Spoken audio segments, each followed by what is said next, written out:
आगामी आइतबार हुने निर्वाचनको तयारी भएको निर्वाचन आयोगको भनाई। प्रत्येक मतदान केन्द्रमा 3वटा घेरासहितको सुरक्षा व्यवस्था। चुनावी नतिजा र संसदीय अंकगणित बारे चासो बढ्दै जाँदा प्रदेशसभा भने ओझेलमा प्रादेशिक संरचनाको औचित्यमाथि प्रश्न उठ्न सक्ने जोखिम। आज राति 12 बजेबाट चुनावी प्रचार गर्न नपाइने संविधानको रक्षा र स्थिरताका लागि गठबन्धनलाई जिताउन सत्तारूढ़ दलहरूको अपील। एमालेलाई कमजोर बनाउन षड्यन्त्र भइरहेको अध्यक्ष ओलीको आरोप। युक्रेनका विभिन्न शहरमा रूसको आक्रमण तीव्र, मुख्य ऊर्जा पूर्वाधार निशानामा। र अन्डर 19 राष्ट्रिय पुरूष क्रिकेटको तालिका सार्वजनिक उद्घाटन खेलमा बागमती र गण्डकी प्रदेशबीच प्रतिस्पर्धा हुने। नमस्कार, कान्तिपुर डायरीका साथमा साथी नवीन र म पार्वता। समाचार अब विस्तारमा। आगामी आइतबार हुने प्रतिनिधि सभा र प्रदेशसभा निर्वाचनको सबै तयारी पूरा भएको निर्वाचन आयोगले जनाएको छ। आयोगले सुरक्षाका लागि प्रत्येक मतदान केन्द्रमा 3 घेराको सुरक्षा व्यवस्था मिलाएको बताएको छ। निर्वाचनलाई स्वच्छ, निष्पक्ष, भइरहित, पारदर्शी र विश्वसनीय बनाउन आवश्यक सम्पूर्ण प्रबन्ध मिलाइसकिएको आयोगले बताएको छ। निर्वाचन तयारीबारे एक सामग्री। निर्वाचन आयोगका अनुसार यो पटक 1,88,88,570 मतदाता छन्। 10,892 मतदान स्थलमा रहेका 22,227 मतदान केन्द्रबाट मतदान गर्ने व्यवस्था मिलाइएको प्रमुख निर्वाचन आयुक्त दिनेश थपलियाले जानकारी दिनुभयो। यस्तै 141 अस्थायी मतदान केन्द्र रहेको र 4,50,000 अस्थायी मतदाताले प्रतिनिधि सभाको समानुपातिक निर्वाचन प्रणालीतर्फ मतदान गर्ने उहाँले बताउनुभयो। प्रत्यक्ष र समानुपातिक तर्फको उम्मेद्वारी बारे जानकारी दिँदै प्रमुख निर्वाचन आयुक्त थपलियाले भन्नुभयो, पहिलो हुने निर्वाचन प्रणालीका लागि 3,224 जना उम्मेद्वार चुनावी प्रतिस्पर्धामा हुनुहुन्छ भने प्रदेश सभा समानुपातिक निर्वाचन प्रणालीतर्फ 3,708 जना उम्मेद्वारको नाम अन्तिम बन्द सूचीमा कायम। आसन्न निर्वाचनमा प्रतिनिधि सभा तथा प्रदेश सभाको पहिलो हुने निर्वाचित हुने निर्वाचन प्रणालीको लागि कुल 5,636 उम्मेद्वार चुनावी प्रतिस्पर्धामा हुनुहुन्छ भने प्रतिनिधि सभा तथा प्रदेश सभाको समानुपातिक निर्वाचन प्रणालीतर्फ 5,907 उम्मेद्वारको नाम अन्तिम बन्द सूचीमा कायम गरिएको छ। निर्वाचन आयोगका अनुसार प्रत्यक्ष र समानुपातिक दुवै तर्फका लागि मतपत्र छपाई भएर ढुवानी समेत भइसकेको छ। त्यसबारे जानकारी दिँदै थपलिया, प्रतिनिधि सभा तथा प्रदेश सभाको पहिलो हुने निर्वाचित हुने निर्वाचन प्रणालीका लागि 4,06,05,000 मतपत्र र प्रतिनिधि सभा तथा प्रदेश सभाको समानुपातिक निर्वाचन प्रणालीका लागि 3,98,16,500 गरी कुल 8,04,21,500 मतपत्र छपाई गरी ढुवानी गरिसकिएको छ। विभिन्न देशका प्रमुख निर्वाचन आयुक्त र निर्वाचन आयुक्त सहितको टोलीले समेत निर्वाचन पर्यवेक्षण गर्ने भएका छन्। त्यसका लागि आयोगले स्वीकृति प्रदान गरिसकेको छ। प्रमुख आयुक्त थपलियाले भन्नुभयो, पर्यवेक्षणद्वारा निर्वाचनको विश्वसनीयता अभिवृद्धि गर्न 44 वटा राष्ट्रिय संस्थाका 7,207 जना र 2 वटा अन्तर्राष्ट्रिय संस्थाका 12 जना समेत गरेर 7,219 जनाले पर्यवेक्षण गर्ने अनुमति लिइसक्नु भएको छ। त्यसै गरेर भारत, बंगलादेश, भुटान र मालदिप्सका प्रमुख निर्वाचन आयुक्त र श्रीलंका र दक्षिण कोरियाका निर्वाचन आयुक्त सहितको टोलीले पनि निर्वाचनको पर्यवेक्षण गर्नेछ। नेपाल स्थित 18 वटा कूटनैतिक नियोगका विभिन्न समूहले समेत मतदानको दिन अवलोकन गर्ने। मतदानका लागि मतपत्र र निर्वाचन सामग्री सहित करिब 2,46,960 कर्मचारी एवं आवश्यकता अनुसार सुरक्षाकर्मी मतदान स्थलमा पुगिसकेका छन्। सो तयारीबारे जानकारी दिँदै प्रमुख आयुक्त थपलिया, मतदानमा खटिएका कर्मचारी सुरक्षाकर्मीहरूबाट मतदान केन्द्रको निर्माण कार्य सम्पन्न हुनेछ। मतदान केन्द्र निर्माण गर्दा लैंगिक समावेशी, अपाङ्गता मैत्री, सुत्केरी, गर्भवती, ज्येष्ठ नागरिक, बिरामी र अशक्त मतदाताका लागि सहज हुने गरी बनाउन आयोगले आवश्यक निर्देशन दिएको छ। मतदान शुरू हुने दिन भन्दा 48 घण्टा अघिदेखि मतगणना सम्पन्न नभएसम्म मदिरा बिक्री वितरण तथा सेवन गर्ने गराउने कार्यलाई पूर्ण रूपले निषेध गरिएको छ। त्यस्तै मतदान हुने दिन भन्दा 48 घण्टा अघिदेखि निर्वाचन प्रचार प्रसार लगायत कुनै पनि प्रकारका छलफल, अन्तर्क्रिया, सभा सम्मेलन, कार्यशाला लगायतका कुनै पनि विधि प्रक्रिया वा माध्यमको प्रयोग गर्न नपाइने भएको छ। यसैबीच आयोगले सामाजिक सञ्जाल मार्फत मिथ्या सूचना, दुष्प्रचार एवं द्वेषपूर्ण अभिव्यक्तिका माध्यमबाट निर्वाचनको निष्ठामाथि प्रश्न उठाउने अवस्था आउन नदिन आफूहरू संवेदनशील भएको बताएको छ। चुनावमा हुन सक्ने दुष्प्रचार रोक्न सबै पक्षको सहयोग आवश्यक भएको प्रमुख आयुक्त थपलियाले बताउनुभयो। कसैले कसैलाई धाक धम्की डर वा त्रास देखाई वा अन्य कुनै किसिमले अनुचित प्रभावमा पारी कुनै निर्वाचन क्षेत्र वा मतदान केन्द्रमा निर्वाचनको कुनै पनि काम वा मतदानका कामको निष्पक्षता र स्वतन्त्रतामा असर पुर्याउने काम गरेमा निर्वाचनको काममा खटिएका कर्मचारी, सुरक्षाकर्मी, अनुगमनकर्ता, पर्यवेक्षकका जो कोहीले आफ्नो कर्तव्य सम्झी सूचना दिन, त्यस्तो कार्य रोक्न वा कानून बमोजिम कारबाही गर्न विशेष निर्देशन दिएको छ। आयोगले मतदातालाई कसैको डर, धाक धम्की, प्रलोभनमा नपरी आफूलाई मन परेको राजनीतिक दल तथा उम्मेद्वारको निर्वाचन चिन्हमा मतदान गर्न आग्रह समेत गरेको छ। रेडियो कान्तिपुरका लागि सूरज राज थला। कान्तिपुर डायरीमा अब कान्तिपुर सविस्तारको पालो। कान्तिपुर सविस्तार। आसन्न निर्वाचनमा चुनावी नतिजा र त्यसपछिको संसदीय अंकगणित बारे चासो बढ़दै जाँदा प्रदेशका एजेण्डा र उम्मेद्वार ओझेलमा परेका छन्। सार्वजनिक वृत्तमा प्रतिनिधि सभाको जति चर्चा छ, प्रदेशसभाका लागि हुन लागेको प्रतिस्पर्धा बारे धेरै चर्चा भएको पाइँदैन। उम्मेद्वार र दलहरूको प्रचार अभियान हेर्दा पनि प्रदेशसभामा उनीहरूले खासै महत्व नदिएको टिप्पणी भइरहेको छ। त्यसैले अघिल्लो कार्यकालमा दलहरूबीचको सत्ता समीकरणको मार खेपेको प्रदेशसभाको महत्व र औचित्यमाथि प्रश्नहरू अझ बढ़दै जाने सम्भावना छ। आगामी निर्वाचनपछि प्रतिनिधि सभा र प्रदेशसभाले दोस्रो पटक निर्वाचित प्रतिनिधि पाउँदैछन्। राजनीतिक दलहरूले टिकट वितरण शुरू नगर्दै संघको उम्मेद्वारबारे चर्चा शुरू भए, तर प्रदेशमा को उम्मेद्वार छन्, कस्तालाई दलहरूले टिकट दिए भन्ने विषयमा सार्वजनिक वृत्तमा बहस त्यति धेरै भएको देखिएन। कतिपय स्थानमा मतदातालाई आफ्नो प्रदेशबाट प्रदेशसभामा प्रतिस्पर्धा गर्न लागेका उम्मेद्वारको नाम समेत थाहा नभएको अवस्था भेटिएका छन्। केन्द्रीय राजनीतिको प्रभाव सबैतिर पर्ने भएका कारण प्रदेशमा पनि प्रभाव परेको सुनसरीमा जनता समाजवादी पार्टी जसपाबाट प्रदेशसभातर्फ समानुपातिक उम्मेद्वार भीम राईको भनाई छ। उनी भन्छन्, प्रदेशको राजनीतिक शक्तिको व्यास कम भएको हुनाले त्यो स्वाभाविक हो, तर त्यसको छायाको रूपमा होइन। केन्द्रीय राजनीति सबै चिजलाई प्रभाव पारेको हुनाले त्यसको सामान्य प्रतिबिम्ब चाहिँ हो। प्रदेशहरूलाई अलिकति एक्जिक्युटिभ पावर सहितको प्रदेश बनाउन सकियो भने त्यो स्वाभाविक ढंगले शक्ति हस्तान्तरण भइसके पछाडि एक्जिक्युटिभ पावर भइसकेको अवस्थामा त्यसै स्वाभाविक गति लिन्छ। दलहरूले केन्द्रीय तहमा चुनावी प्रचार सामग्री बनाउँदा पनि प्रतिनिधि सभाका उम्मेद्वारलाई नै बढ़ी केन्द्रित गरेको पाइएको छ। निर्वाचन सामग्रीमा प्रतिनिधि सभा उम्मेद्वारको तस्बिर ठूलो र प्रदेश सभा उम्मेद्वारको तस्बिर सानो आकारमा राखिनुले पनि त्यस्तै संकेत गर्छ। यस्तै प्रदेश सभा उम्मेद्वार स्वयंले प्रचार सामग्री बनाउँदा यही परिपाटी अपनाउने गरेको देखियो। यस्तो अवस्थामा कतिपयले भने प्रदेश सभा प्रतिनिधि सभाको छायामा परेको भन्न नमिल्ने बताएका छन्। मोरङ क्षेत्र नम्बर 6 को खबाट प्रदेश सभातर्फ एमालेका उम्मेद्वार परशुराम बस्नेत भन्छन्, प्रतिनिधि सभा र प्रदेश सभा सँगै छ, संघीय संरचनाको कार्यान्वयनको तहमा छौं। त्यसकारणले गर्दाखेरि त्यस्तो ओझेलमा पर्ने भन्दा नि एक खालको उत्साह छ जनतामा। प्रतिनिधि सभाका लागि विभिन्न राजनीतिक दलहरूले महिनौं लगाएर घोषणा पत्र बनाए,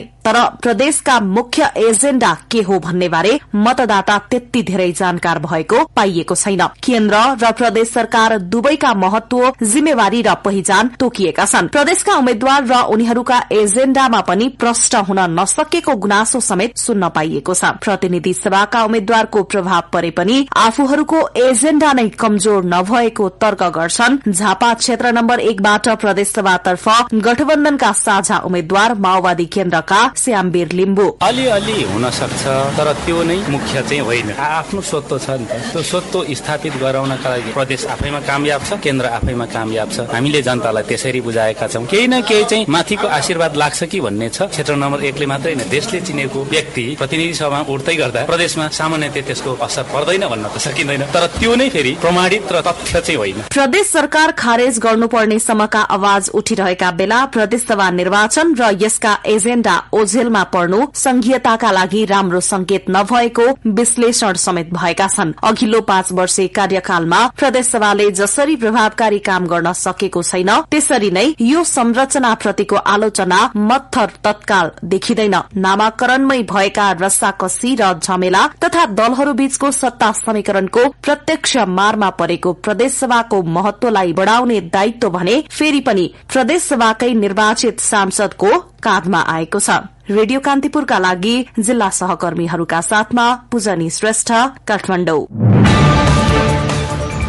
कान्तिपुर सविस्तार। कान्तिपुर डायरीमा अब ब्रेकको पालो।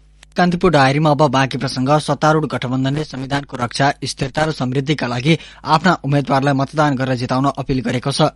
निर्वाचनका लागि प्रचार प्रसार गर्ने अवधि सकिने लाग्दा कांग्रेस सभापति शेरबहादुर देउबा, नेकपा माओवादी केन्द्रका अध्यक्ष पुष्पकमल दाहाल, नेकपा एकीकृत समाजवादीका अध्यक्ष माधव कुमार नेपाल र राष्ट्रिय जनमोर्चाका अध्यक्ष चित्रबहादुर केसीले संयुक्त अपील जारी गर्दै निर्वाचनले विघटनकारी तथा प्रतिगमनका पक्षधरहरूको गठबन्धनलाई परास्त गर्नुपर्ने भन्दै आफ्ना उम्मेद्वारलाई मतदान गर्न आह्वान गरेका हुन्। गठबन्धनको संयुक्त अपीलमा भनिएको छ, गठबन्धनको स्पष्ट बहुमतबाट नै सरकार गठन हुने र यसले संविधानको भावना अनुरूप राजनैतिक स्थायित्व कायम गर्नेछ। एमालेका अध्यक्ष एवं पूर्व प्रधानमन्त्री केपी शर्मा ओलीले आफूलाई कमजोर बनाउन षड्यन्त्र भइरहेको बताउनु भएको छ। मंसिर 4 को निर्वाचनले देशको भाग्य र भविष्य निर्माण गर्नुपर्ने भन्दै ओलीले राष्ट्रियतालाई समेत कमजोर बनाउन खोजेको आरोप लगाउनुभयो। झापाको मेची नगरमा आयोजित चुनावी सभालाई सम्बोधन गर्दै अध्यक्ष ओलीले निर्वाचन देश जोगाउने शक्ति आउने कि स्वार्थी गठबन्धन आउने भन्नेमा केन्द्रित रहेको उल्लेख गर्नुभयो। मंसिर 4 गते हुने प्रतिनिधि सभा तथा प्रदेशसभा सदस्य निर्वाचनका लागि दल तथा तिनका उम्मेद्वारले आज अन्तिम चुनावी सभा आयोजना गरेका छन्। सत्ता गठबन्धनले काठमाडौँको कोटेश्वरमा अन्तिम चुनावी सभा आयोजना गर्यो। सो सभामा माओवादी अध्यक्ष पुष्पकमल दाहाल र एकीकृत समाजवादीका अध्यक्ष माधव नेपालको उपस्थिति रहेको थियो। प्रधानमन्त्री तथा कांग्रेस सभापति शेरबहादुर देउबाले अछाममा आयोजित चुनावी सभालाई सम्बोधन गर्नुभएको छ। यस्तै नेकपा एमालेका अध्यक्ष केपी शर्मा ओलीले गृह जिल्ला झापाकोमा आयोजित 2 वटा सभामा सहभागी हुनुभएको थियो। यस्तै राष्ट्रिय स्वतन्त्र पार्टीका अध्यक्ष रवि लामिछानेले चितवनको नारायणी किनारमा अन्तिम चुनावी सभा गर्नुभएको छ। आज राति 12 बजेसम्म मात्र दल तथा तिनका उम्मेद्वारले प्रचार प्रसार गर्न पाउनेछन्।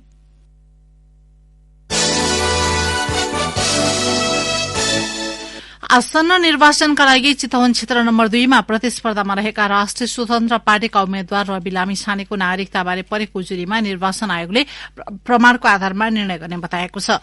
आयोगको कार्यालयमा आज आयोजित पत्रकार सम्मेलनमा प्रमुख आयुक्त दिनेश कुमार थपलियाले प्रमाणका आधारमा निर्णय गरिने बताउनु भएको हो। लामिछानेको नागरिकता अवैध रहेको भन्दै उजुरी परेको छ। अर्को फरक प्रसंगमा प्रमुख आयुक्त थपलियाले पर्सामा भेटिएको मतपत्र आयोगले छापेको मतपत्रसँग मिल्दोजुल्दो नभएकाले त्यसलाई लिएर आशंका गर्न नपर्ने बताउनुभयो।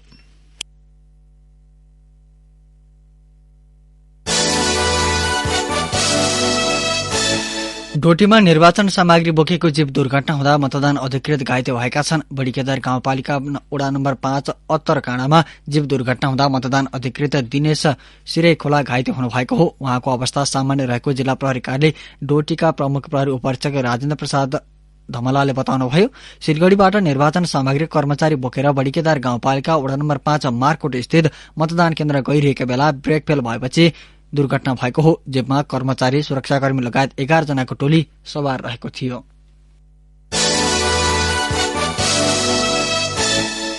धनुषाको जनकपुरमा मंसिर 5 गतेदेखि शुरू भई 13 गतेसम्म आयोजना हुने राम जानकी विवाह महोत्सवको तयारी तीव्र पारिएको छ। जानकी मन्दिरका महन्त राम तपेश्वर दास वैष्णवका अनुसार कोरोना महामारी सकिएपछि पहिलोपटक आयोजना हुन लागेको महोत्सवमा देश विदेशबाट 10 लाख बढ़ी श्रद्धालु सहभागी हुनेछन्।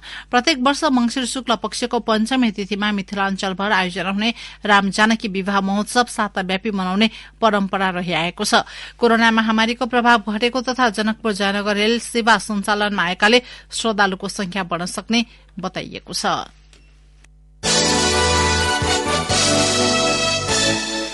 काठमाडौँ बागमती किनारमा भएका सुकुम्बासी बस्ती हटाउने सरकारी सूचना विरुद्ध भूमिहीन र सुकुम्बासी सम्बन्ध संयुक्त राष्ट्रिय सुकुम्बासी मोर्चाले विरोध प्रदर्शन गरेका छन्। बागमती सभ्यता एकीकृत विकास समितिले गत शुक्रबार 10 दिनभित्र घर टहरा भत्काउन अल्टिमेटम दिएको थियो। समितिका कार्यकारी निर्देशक उद्धव कुमार तिमसिनाले पटक पटक सूचना गरेर घर टहरा हटाउन आग्रह गरे पनि सबै सरकारी निकायको सहयोग र समन्वय नहुँदा हटाउन नसकेको बताउनुभयो। समितिका अनुसार बागमतीको किनारमा अव्यवस्थित रूपमा 3496 वटा घर धुरी रहेका छन्।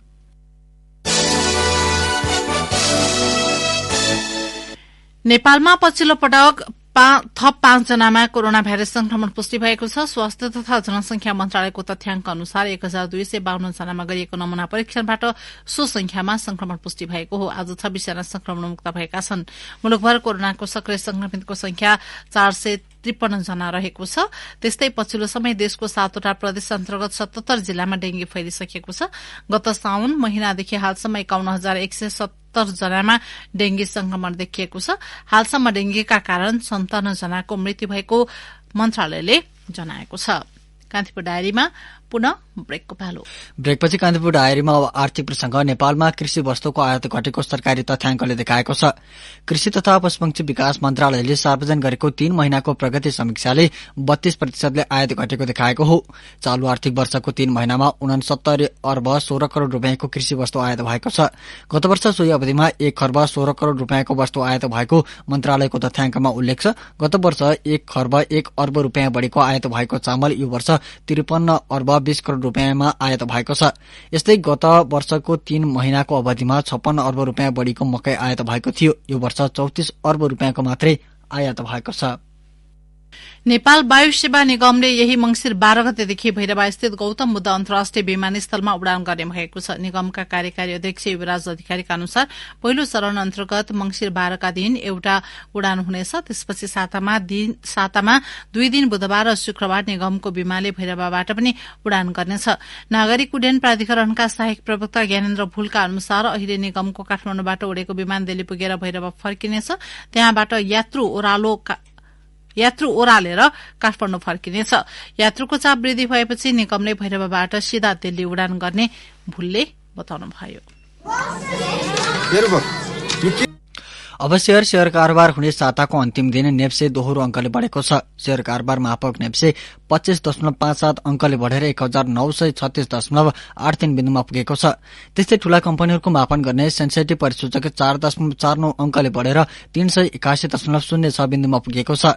आज 223 वटा कम्पनीको 43,84,400 किता शेयर खरिद बिक्री हुँदा 1 अर्ब 71 करोड़ 54,19,000 बराबर कारोबार भएको नेपाल स्टक एक्सचेन्जले जनाएको छ। नेप्सेमा कारोबारमा आएका 13 वटा उपसमूहको सूचक बढ़ेको छ।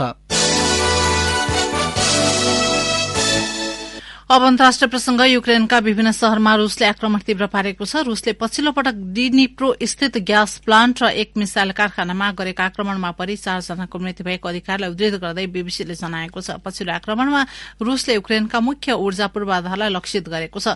युक्रेनको राष्ट्रपति कार्यालयका अनुसार जापोरोजिया स्थित आवासीय क्षेत्रमा भएको आक्रमणमा 4 जनाले ज्यान गुमाएका हुन्। त्यस्तै निकोपोल शहर वरिपरि रूसले गरेको आक्रमणका कारण पूर्वाधारमा क्षति पुगेको छ भने हजारौं घरहरू बिजुली र पानी विहीन भएका छन्। ओडेसा र खाड्की क्षेत्रहरूमा थप पूर्वाधारहरूलाई लक्षित गरिएको छ। रूसले दर्जनौं लामो दूरीका क्षेपणास्त्रहरूले युक्रेनमा प्रहार गरेको 2 दिनपछि युक्रेन बाहिर एक रकेट अवतरण गर्दा साझा सीमा नजिकै पोल्याण्डको एक गाउँमा 2 व्यक्तिको मृत्यु भएको थियो। अमेरिकाको तल्लो सदन कंग्रेसमा विपक्षी रिपब्लिकन पार्टीले बहुमत हासिल गरेको छ। कुल 435 सांसद मध्ये विपक्षी दलले बहुमतका लागि आवश्यक 218 सीट सुरक्षित गरेको बीबीसीले जनाएको छ। माथिल्लो सदन सिनेटमा भने डेमोक्रेटिक पार्टीकै बहुमत रहेको छ। यद्यपि तल्लो सदन कंग्रेसमा विपक्षीको बहुमतले सरकारमा फर्कने संकेत गरेको अन्तर्राष्ट्रिय संचार माध्यमले जनाएका छन्। कंग्रेसमा विपक्षीको बहुमत आगामी 2 वर्षमा हुने चुनाव अमेरिकी राष्ट्रपति जो बाइडेनको एजेण्डालाई रोक्न पर्याप्त हुने बताइएको छ। यसअघि पूर्व राष्ट्रपति डोनाल्ड ट्रम्पले पनि राष्ट्रपति चुनावका लागि आफ्नो उम्मेदवारी घोषणा गरिसक्नु भएको छ। निर्वाचित नयाँ संसदको कार्यकाल आगामी सन् 2023 को जनवरी 3 बाट सुरु हुने अन्तर्राष्ट्रिय संचार माध्यमले जनाएका छन्।